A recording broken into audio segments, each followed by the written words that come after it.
You've met, if I didn't already know you. I'm Missy Lee. I'm the Director of Substance Abuse and Mental Health with DCF in the Northwest region. Half of you I know and work with, so I know you very well, like we're family. The other half I've just met today, so this is kind of weird for me. Because, so I forgot my projector for the PowerPoint, so we're going to be very entertaining to keep your attention without the PowerPoint, even though we made a fun, colorful PowerPoint. So we're going to kind of bounce around the place. Let me introduce Renata Chambers.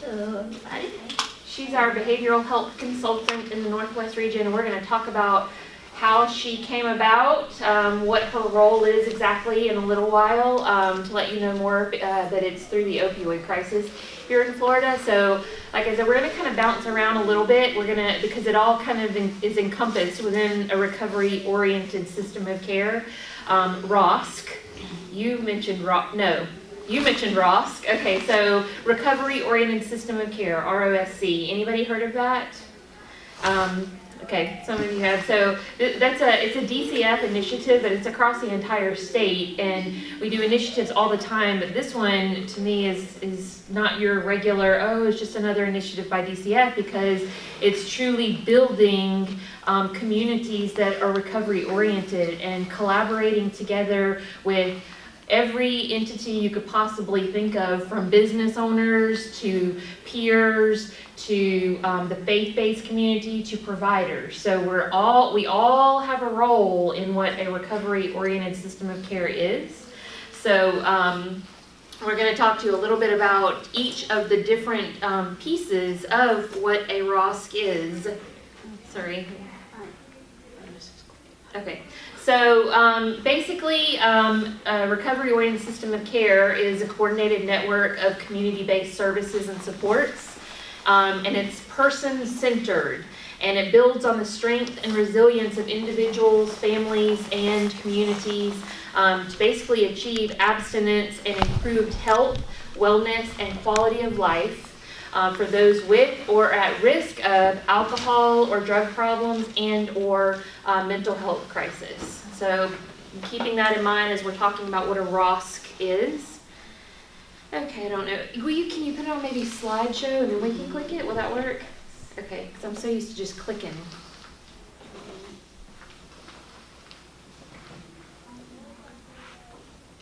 We can just skip that one. It's because I added a slide. So if you go to current slide or from beginning, we can skip through whatever.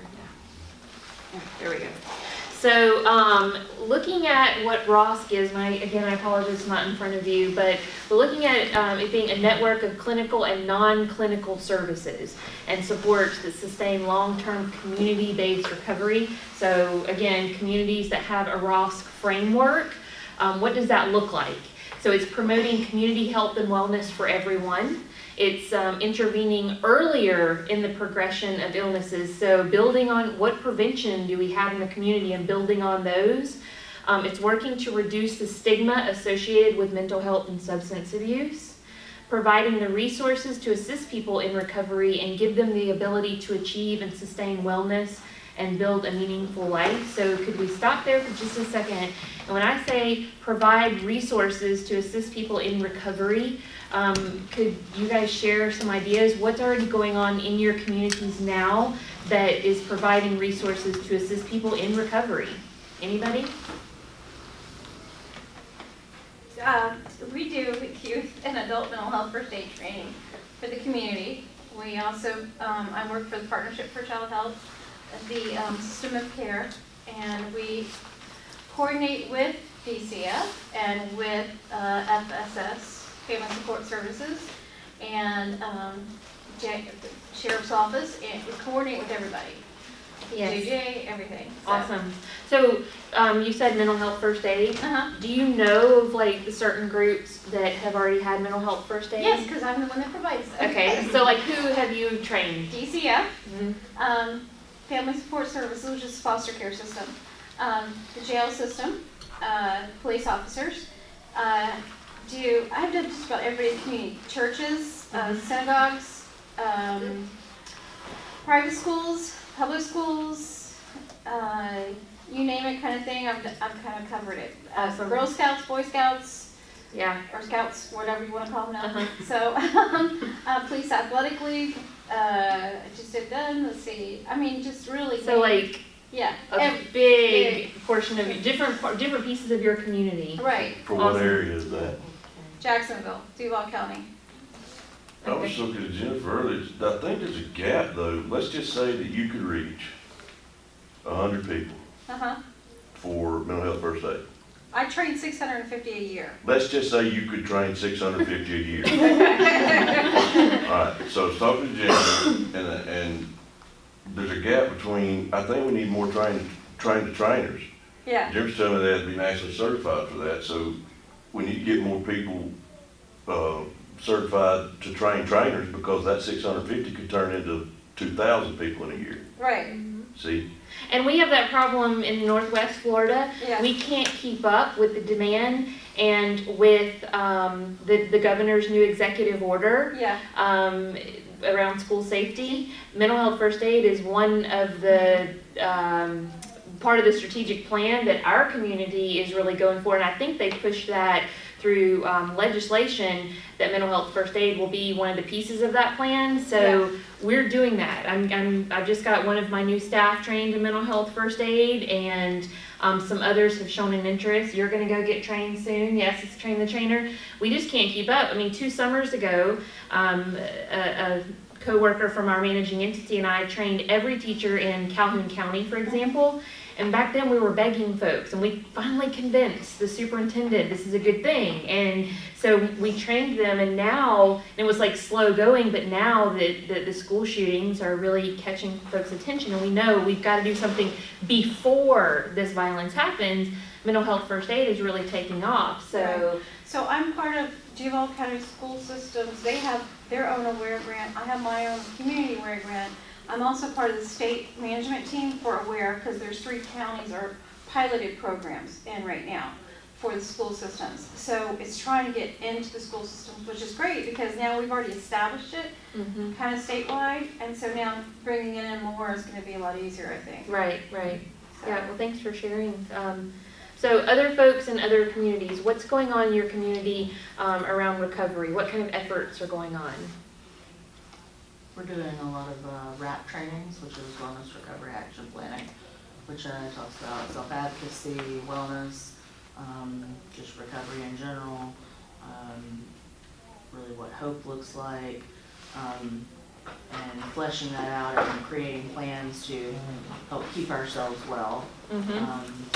Because I think a lot of times we're not only doing that for people that we're serving, we're also doing that for staff. Because I think a lot of times the biggest thing that we assume is that because people work that they're well. So really trying to achieve the balance, for people who are not only receiving services but also providing services. So we're doing that, and then the implementing a lot of peer services in different areas. I know Anne has got which is our managing entity care coordinator.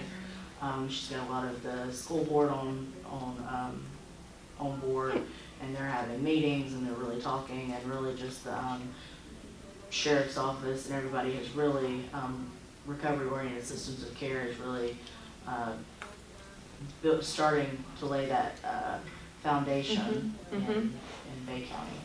And so bringing up RAP, which is different from evidence-based wraparound training, so DCF actually has realized exactly what you were saying, that we have to start up here with, and when I say up here, I mean like executive level. Like if these folks up here don't understand what's going on down here, then it's not going to trickle down from the top. And you've got to have buy-in from leadership in order to have a paradigm shift within your own agency, which is then going to trickle out to the community. So it's almost like we have to practice what we preach. So at DCF, we've got RAP, which, as Jennifer says, resiliency, making your own resiliency plan, right? So, and offering hope to folks. So, you do not have to have any kind of diagnosis to have a RAP plan. I mean, we all need to understand what is our way of being resilient. How do we deal with the stressors in life? So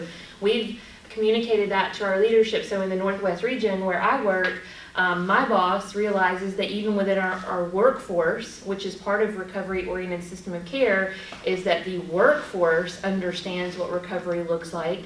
We're now going to be promoting RAP training within our agency so that our supervisors and such get this training, and then maybe they can assist their staff who are working with the public, with our most vulnerable in our community. So the folks that are working with these people, these individuals who need to understand what resiliency is and that there is hope for recovery, which is a lot of times the families that DCF works with, whether it's on the food stamp side, whether it's on child welfare, or whether it's over here in substance abuse, mental health, a lot of times these things cross and this population is the same. So making sure that our own staff at DCF or DJJ or wherever it is that you may work understand what recovery is and that it's possible, so that you can then share that with the folks that you're working with. So we feel that that's really important at DCF. So that's another part of the way that we're practicing what we preach at DCF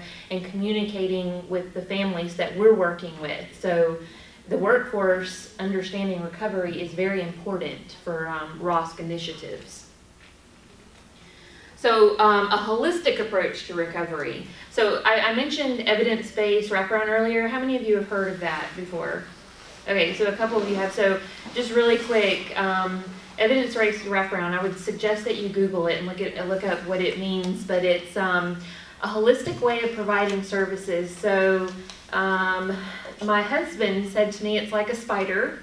So you've got the base, which is the family, and then you've got all these legs going out into the community, and instead of just sending an individual to therapy once a month and having them go right back into the same environment, which is not always a bad environment, but it's the same environment, you've got to educate that environment, which is the family, which is the neighborhood, which is the providers that is assisting this individual. Otherwise, what are you changing? Yes, you're assisting this individual who goes once a month or once a week to therapy or counseling, but if you don't change the environment around them, or at least educate the environment around them, nothing's changing. So with evidence-based wraparound, you're truly wrapping around the entire family. You're bringing in the provider, you're bringing in the teacher at the school, you're bringing in, maybe it's Aunt Sally down the road because she offers babysitting for the family while mom goes to get groceries, and that's mom's only outlet for the week, including Aunt Sally in that. The church or the synagogue or whatever down the road, you're including everybody, the formal and non-formal supports involved in this family's life. And the key to that is that the family drives the bus. Jennifer says that. The family drives the bus. So asking the family, who is your team? Who is your support system? They may not have everybody they need on their team, so wraparound facilitators can help them understand who you need on your team. Sometimes the question comes up, what if this family has a DCF report open? Do you invite the investigator? Because sometimes there's tension. Well, you're going to ask that family, and a good wraparound coordinator is going to convince the family that in order to what is the word that you used, or navigate through our system, you've got to have all the players involved. So you've got to have DCF investigator understand what the family's going through and make sure that there's a connection facilitated there, so that eventually that family feels comfortable with that DCF investigator who's intruded in their life to come and be a part of their team. So we've recently worked with a family that started working with the child because there was a behavioral health diagnosis, to find out that this family is almost homeless because they're basically squatting in a house that belongs to a family member. It's vacant. Dad can't find a job. They live way too far away because they have no transportation for dad to get a job. Mom is 17 years old with 2 children, has no parenting skills. No one's ever taught her coping skills. So with evidence-based wraparound, they go in and start working because of the child's involvement. Dad now has a job. The wraparound team got them involved with HUD, and now they have a home that's in closer to town. And so the car that they have sitting in the yard that's not tagged or has any insurance, they'll eventually be able to use that. Dad now can walk to work or use public transportation to get to work Once he starts getting those paychecks, they can get the car tagged and get insurance. So they're helping alleviate those problems one at a time. When we ask a family to go to 5 different places and they don't even know how they're going to put food on the table or turn the electricity on, we're asking too much of them and we're setting them up for failure. In my experience, I used to be an investigator years ago with DCF, and a lot of times the judge had a habit of making them put that child in daycare.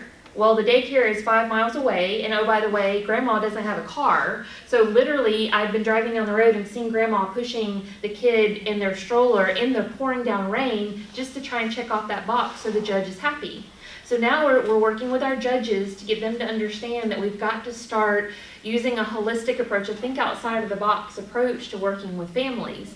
So, I'm sorry, I didn't mean to go off on a tangent. That's like my passion. That is, so anyway, when we're looking at a holistic approach to recovery, traditional ways focused on the symptoms and reducing those symptoms and stabilizing them, and other life domains are not addressed, like we just talked about. But when we're talking about ROSC and recovery-oriented system of care, symptom reduction with a purpose, a means to an end, and then other domains are a priority, like we said, employment, housing, recreation, spirituality, and making sure that we're looking at the whole person. Community leadership, we kind of mentioned that earlier, that we have to establish direction and vision for the future and motivate and inspire and energize people to overcome challenges. Inclusive processes, so making sure that the individual is part of our discussion. So with wraparound, one of the sayings is nothing about us without us. Why are we talking about a family and not talking with the family? And then comes trauma-informed care, and instead of asking someone, what's wrong with you, asking what happened to you. Tell me what happened and how can I help, instead of what is wrong with you? Why are you acting this way? Well, I had to have my aha moment that I don't believe that a mother just wakes up in the morning and thinks, I'm going to do drugs today and get my children taken away because that's what I've been looking forward to. What happened to her to cause her to feel a need to use substances to get through her day? That's her only coping skill. So what can we do to go back and work with mom and look at the past and try to figure out what could we have done differently, and how can we get her to a place to where she has learned other coping skills, and we don't have to take her children away because she's not turning to drugs as a coping mechanism. And then leading by example. Empowering people around us, which is amazing when we're working with peers, folks with lived experience, empowering them to share their story, share a story of hope. I tell people all the time, it doesn't matter how many degrees I have on the wall, what I have to say is not near as effective as someone who has walked in their shoes. I respect peers more than I respect, and I don't mean that ugly, but I respect peers and the things they have to offer more than I do someone who has a doctorate degree. A peer has that lived experience that is more meaningful to folks who have walked in their shoes. So part of wraparound though there is a peer piece to it. Yes. So we did wraparound in Jacksonville, or we still continue to do it, but we have what we call a parent partner piece, which is a peer-to-peer piece for that parent. Mm-hmm. That's someone that's lived through the experiences their child has, child involvement. And so we wrap around the family, but the family needs that help and that assistance. And what do I do next? Where do I go? What's the resources? I feel this way. Am I right in feeling this way? And so you have somebody paired up with them that's gone through those things, and then they help them understand it better, and so they don't feel so lost and so disengaged and that kind of thing. Right, and there's a place for the professionals because, and I heard one of our peers the other day say, you need that professional influence in your life. You need that psychologist or that therapist to give you, that's why they went to school. And I mean, I want people to respect what my knowledge base is. So using the peer and whatever specialty this person's, is to help them move in that direction. You're exactly right. And one of the other pieces that we really have found that in the area that I live in Northwest Florida, we're still kind of the Bible Belt up there, but is faith and recovery. We just have been finding that in our rural communities, where there's not as many resources, that people are going to their church or their synagogue or their mosque, and they're asking for help, or they're opening up and sharing, and especially in the African American communities, we have found in working with this population that it's like, hey, look, we're not gonna say we're gonna take care of this ourselves anymore. We want help. We want assistance. What can you help do in our communities that will assist us and not having our young black males falling through the cracks anymore? They're reaching out and they're saying, okay, I need help, and instead of behaving in a more stigmatizing way and that this is hush hush or we don't share this with the public, it's okay, what can we do now to move this person into recovery and stop offering even more stigmatizing behavior. So with the faith, we're having actual faith symposiums in our communities where we're inviting faith leadership, and we're working with Morehouse School of Medicine in Atlanta, Georgia on a curriculum. The curriculum is not for necessarily the congregation, it's for faith leaders of any faith, to let them know this is how you reach out to folks in your community. This is how you hook folks up to have more resources. This is what your conversation needs to go like, so that it's not more stigmatizing, that it's offering true recovery without judgment. Sometimes, as a person who is in a church myself, I can remember growing up and, when someone walks in the back door who maybe has tattoos all over them or smells of alcohol, you're not gonna be apt to scoot over and let them sit beside you. But my goodness, who needs to be in that environment more than this individual? So we need to, and I tell this to our pastors all the time, scoot over and let them sit beside you and welcome them without judgment, so that they can, they need to hear, they need to be involved, they need to have those partnerships just as much as anybody else does. So this particular curriculum that we're looking to share with the state of Florida from Morehouse is for pastors, so that they can maybe educate themselves on exactly how to do that. Renata, I know I'm getting to you. So when we look at faith and recovery symposiums, who should attend? Everybody. It's just like with wraparound. Everybody should be there, not just faith leaders, but the whole community, and having a call to action at these faith symposiums. Having folks, after they leave, they've shared their purpose and what they can contribute. And then in the Northwest region, when we had our faith symposiums, we gathered data from this and found that 30% of the churches that attended, and when I say church, I don't mean a specific religion, any faith leadership, had no idea where to send a congregant or person from their church to get help. They had no idea where to send them. So we know that there's a need, and especially when folks are going to the church more now in rural communities than they have before, we know that our faith leadership needs to know where to send folks to get resources to help them through and find recovery. We'll skip that part. So I just wanted to share a quote that someone shared about ROSC, Recovery-Oriented System of Care. And this individual was a client in New Haven, Connecticut. If my neighborhood's tore up, what's going to happen to me when I go out there? Some programs tell you to stay away from people, places, and things that will trigger you. I can't do that. I live in a sober house. Next door is a crack house, and across the street is a package store. This place is tore up. What am I supposed to do? If my community don't get better, I ain't going to get better. So this person, that was their perspective on ROSC, realizing that I can go and get all the help I need, but when I go right back into my community, these are the things around me. So unless we change things around an individual, we're sending them right back into the same situation that they were in before. And then the culturally competent piece of this, why does culture matter? It's a powerful influence on attitudes and beliefs about services, parenting and child rearing, expression of symptoms, coping strategies, help-seeking behaviors as well as helping behaviors, utilization of services and social supports, and appropriateness of service and supports. And I'm going to share just one example with you, looking at culture and why it matters. A couple years ago, I was in a home doing case management with a family, and the wife in this family would not make eye contact with me. She wouldn't talk to me. She kept looking down. Well, as a domestic violence advocate, I'm thinking, okay, there's domestic violence going on in this home. Oh my gosh, what do I need to do?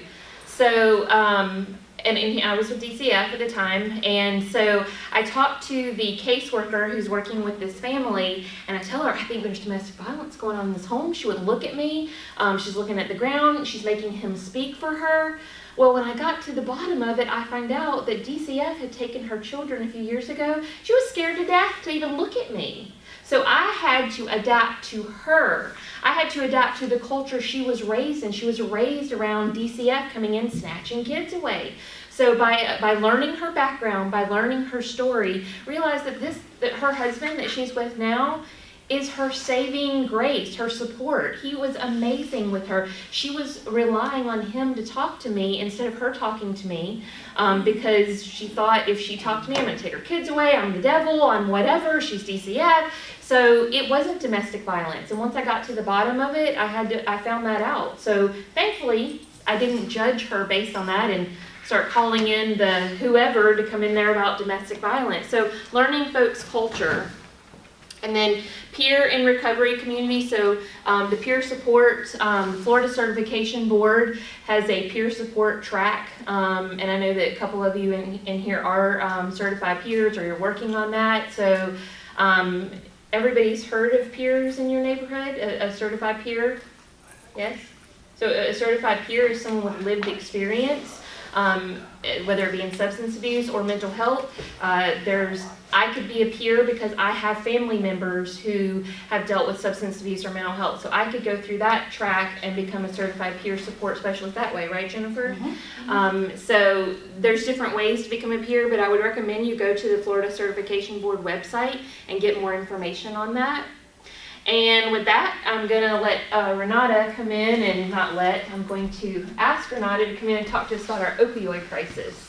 Okay. I had a question. There wasn't really any room for questions. But I had a question. What's the percentage, would you say, statewide, between, when you're giving your example about the domestic violence lady, what would you say the percentage is statewide between the integration success rate, between integration with substance abuse, mental health, child welfare? How are we doing on that? Where are we at on that? I don't understand your question. My question is, what would you say the percentage is statewide?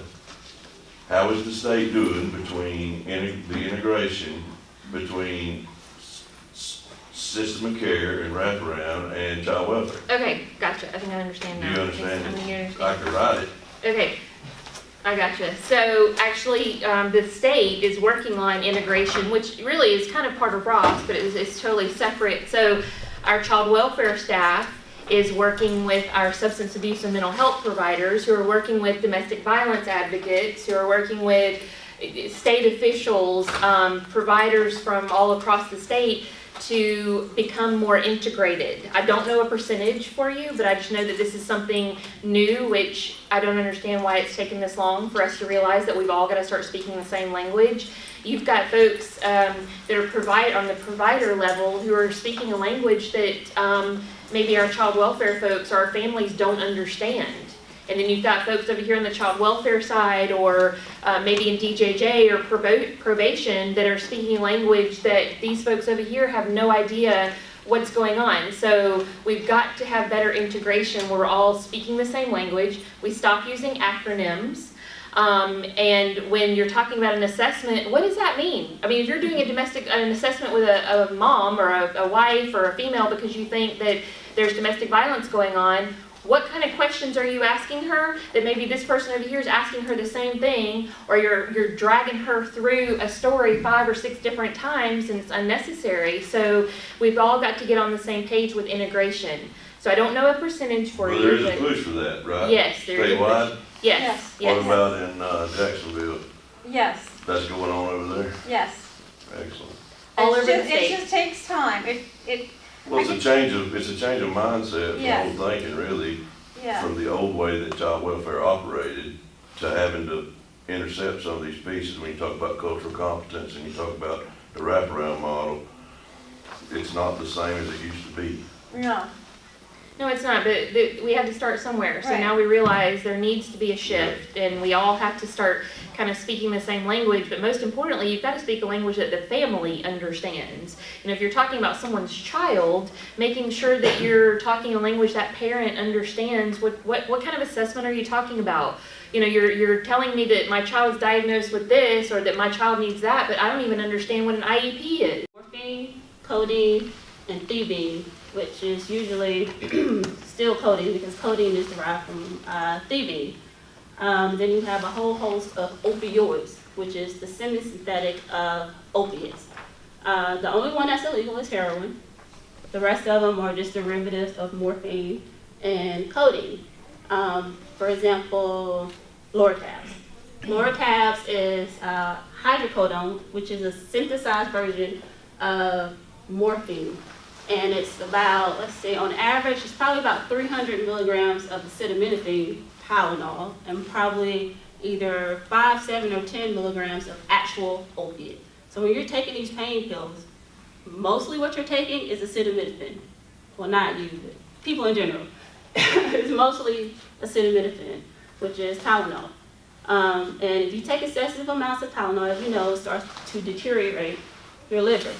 So you have acetaminophen mixed with the opioid, which is a depressant. It suppresses your respiratory system, your bowels. Probably one of the most uncommon or overlooked opioid is Imodium AD.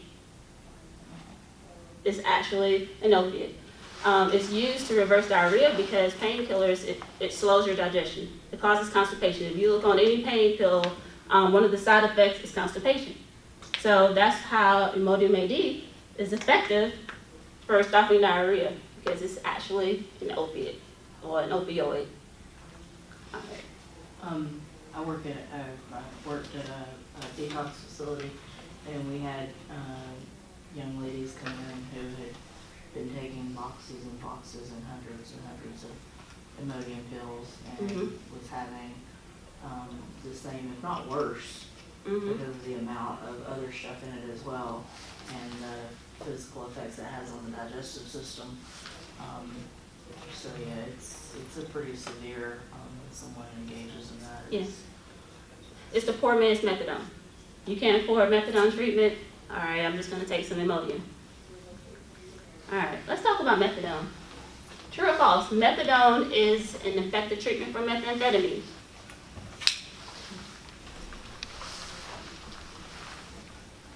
Okay, that's false. So when I was a PI, I made a lot of mistakes. I probably messed up a whole lot of people.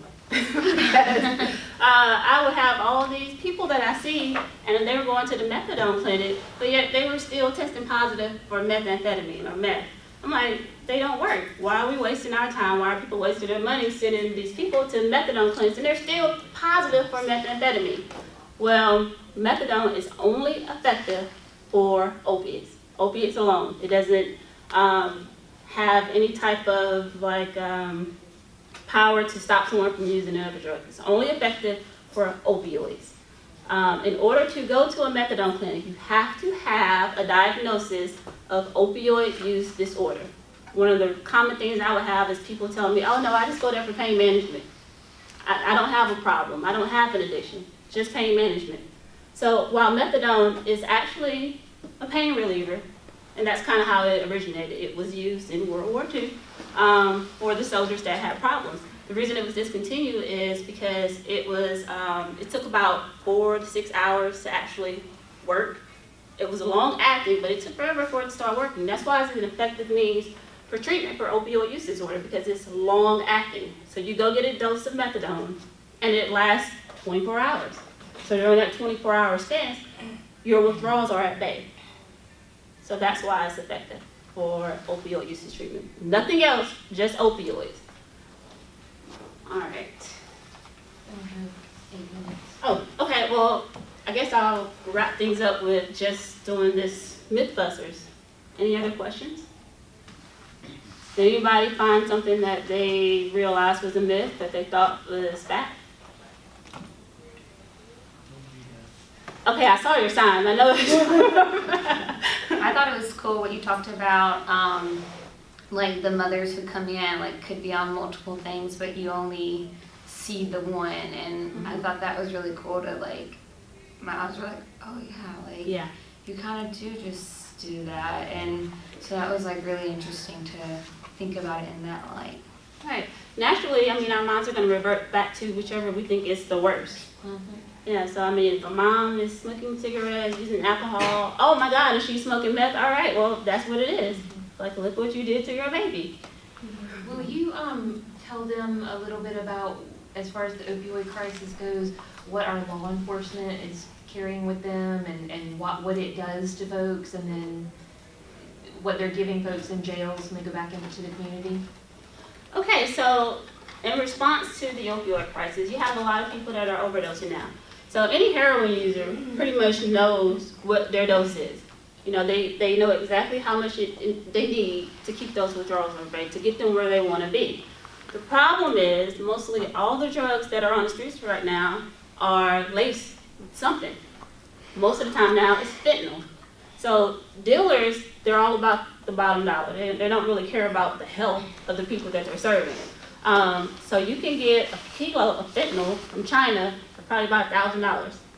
Now this is like fentanyl, let's talk about it for a minute. So they put a little bit of fentanyl in anesthesia so that when you wake up, you're not fully in pain. When I say a little bit, like 1 to 2 grains of fentanyl, that's enough to do it.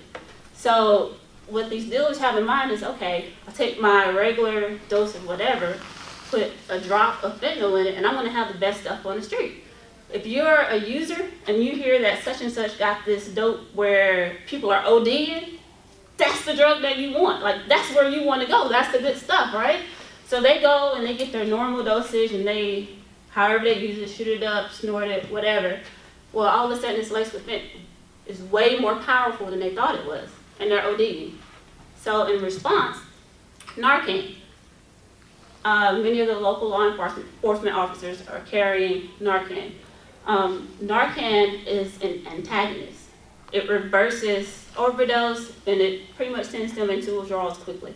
A lot of people are a little skeptical or apprehensive to use Narcan because they feel like if I give somebody Narcan and something happens, then I'm going to be liable for whatever. There's no, I've had Narcan administered to me. I wasn't overdosing, but it was just, you know, whatever. I didn't even have any symptoms of it.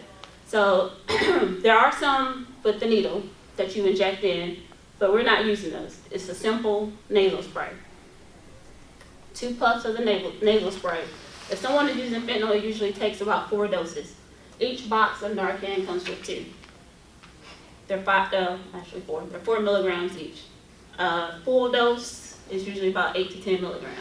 So if someone is ODing and you have this on hand, you simply, just like you would be taking antihistamine in your nose, a squirt, and that's it, and it'll revive them. But it's short acting. It's naloxone. That's the Narcan is the brand name. It's actually naloxone, which is an antagonist. It's short acting. It only lasts about 30 minutes. So once it's used, you have to call an ambulance to get them into medical treatment right away. Now, Traxone is a long-acting version of this. Everybody heard of Suboxone? So Suboxone is naltrexone mixed with buprenorphine, which is a less potent version of methadone. So when someone takes Suboxone, they're getting a dose of naltrexone and their buprenorphine treatment. So that keeps them from getting a high, using any other type of opioid, and also keeps their withdrawals at bay. I forgot what the question was. That was it. I was wondering. There's a drug that they're giving folks when you go back out with. 30 days, you said? They can't get high. Oh, Alcohol? Vivitrol is actually the naltrexone that we talk about.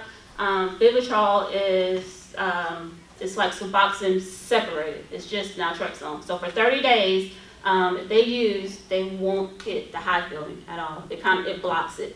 You know those little round balls, like when you're infants and you play in them, and it's like it has the square, it has the triangle. Everybody know what I'm talking about? Well, the older people probably know what I'm talking about. So that's kind of how like the receptors work in our brains. So the opioid receptor might be the little triangle. So what naltrexone does is it fills that triangle so that nothing else can go in it. It's a blocker. So it blocks anything else from filling that triangle. And it does it for 30 days, but the caveat is, the closer you get to the end of the 30 days, the less potent it is. So, Also, they prescribe that for opioids and alcohol. and alcohol. It's actually much more effective for alcohol. That was the initial use of it. So yeah, it's much, much more effective for alcohol than opioids. Thank you. Do y'all have any questions? No? Yes? We're actually using, we conducted some polls, and the caterpillar is a lot better than the spider. People respond Oh, better to to the explain, caterpillar than the spider. To Okay. explain the base with the legs and stuff, so. just So when think we're about that. explaining evidence-based wraparound, we use the caterpillar instead of the spider. People don't like the spider, I don't know why. Because they don't like spiders. People don't like spiders. They think Perfect. the caterpillar's a lot more cute and people are more receptive to it, so. There's a lot of stigma around spiders. I know. But there's not around caterpillars, and you can do multicolors when you Caterpillar present is much more stuff, so. acceptable. Awesome. That was so good. I'm not that fast of a thinker. So Renata and I both work in the Northwest region for DCF in the Substance Use Mental Health Office. We could be a traveling show. Yeah. But mental health first aid is definitely something that we're promoting to get training for anybody. And then ROSC, we're building ROSCs in all of our communities, and there's trainings on those. So in your individual community, if you have not heard about ROSC, you can Google it, you can call your local DCF office, because there's a place for everyone when it comes to recovery. So unless y'all have any questions, we are right on time. Yep. I have one question, okay, so I advocate for a lot of kids, and I have seen a huge thing with fetal alcohol syndrome lately, and I just wish there was more information about that out, because I don't think parents think drinking is better than doing opioids or whatever, but there's that effect there is long lasting, and it has lots of problems in school. Kids have lots of problems in school and those kinds of things. So. Yeah, alcohol probably has the worst long-term effects of any substance. Yeah, alcohol than nicotine. Yeah. But it's a lot of times it's long-term, and it's more cognitive and developmental. Whereas like stimulants like the methamphetamine, those are more behavioral, and also like weight and height. But most of that subsides by the age of 3. Whereas that's when the alcohol and nicotine is just starting to kick in. Right. So, yeah. Well, thank y'all. Oh, do you have a question? No, I just want to say thank you for both presentations. I'm from Central Florida, and I've worked in corrections throughout the state. But some of the issues you have may be a little bit different. I've never heard of the Imodium. None of my clients ever use that. They like the cough syrup and stuff, but not the Imodium. Yeah. Cough syrup is the codeine. It's a lot of it is regional. Yeah, the different regions, they have different issues. Yeah, we've been, the opioid crisis, we've been having different presentations, and two of the counties in our region said, whoa, wait a minute, meth is bigger than opioid use in our county. So we recently put together a meth talk for those counties. You're right, it's regional, and it's what's the drug of choice for that county a lot of the times. We have to remember that every community looks different. So yeah. Thank y'all very much. Enjoy the rest of your conference. Good meeting you too. I will make up there next time. I know. I was like, they did great.